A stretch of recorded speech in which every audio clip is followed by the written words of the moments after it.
ദശകം 14 കപിലാവതാരം.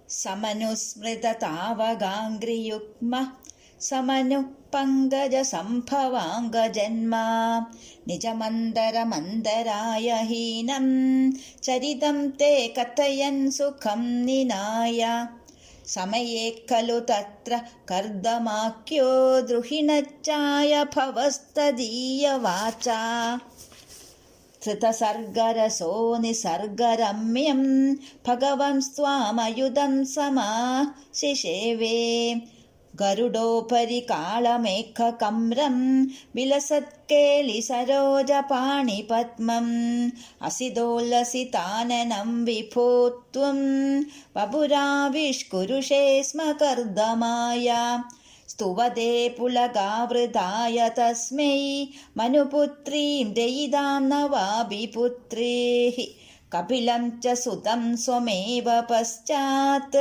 സ്വഗതിം ചാപ്യനുഗൃഹ്യ നിർഗതോ ഭൂഃ സമനു ശതരൂപയാ മഹിഷ്യാ ഗുണവത്യാ സുതയാ ച ദേവഹൂത്യാ ഭവദീരിത നാരദോപദിഷ്ട സമഗാത്കർദമമാഗതി പ്രതീക്ഷം മനുനോപഹൃതാം ച ദേവഹൂതിം തരുണീരത്നമവാപ്യ കർദമോസൗ ഭവദർച്ചന നിർവൃതോപി തസ്യാം ത്രിടശുശ്രൂഷണയാ ദധൗ പ്രസാദം സ പുനസ്ത്വദുപാസന പ്രഭാവാദ് ദയിതാ കാമകൃതേ കൃതേ വിമാനേ വനിതാകുലസങ്കുലോ നവാത്മാ ബഹരദ്ദേവപഥേഷു ദേവഹൂത്യാ ശതവർഷമതവ്യതീത്യ സോയം നവകന്യാ സമവാപ്യ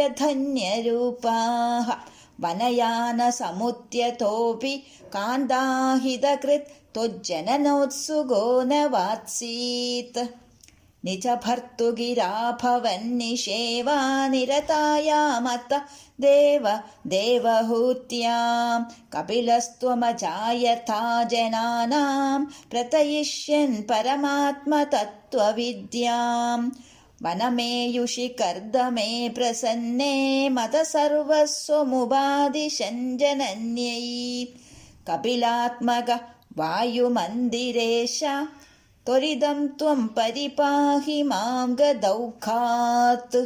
സർവത്ര ഗോവിന്ദ നാമ സങ്കീർത്തനം. ഗോവിന്ദ ഗോവിന്ദ.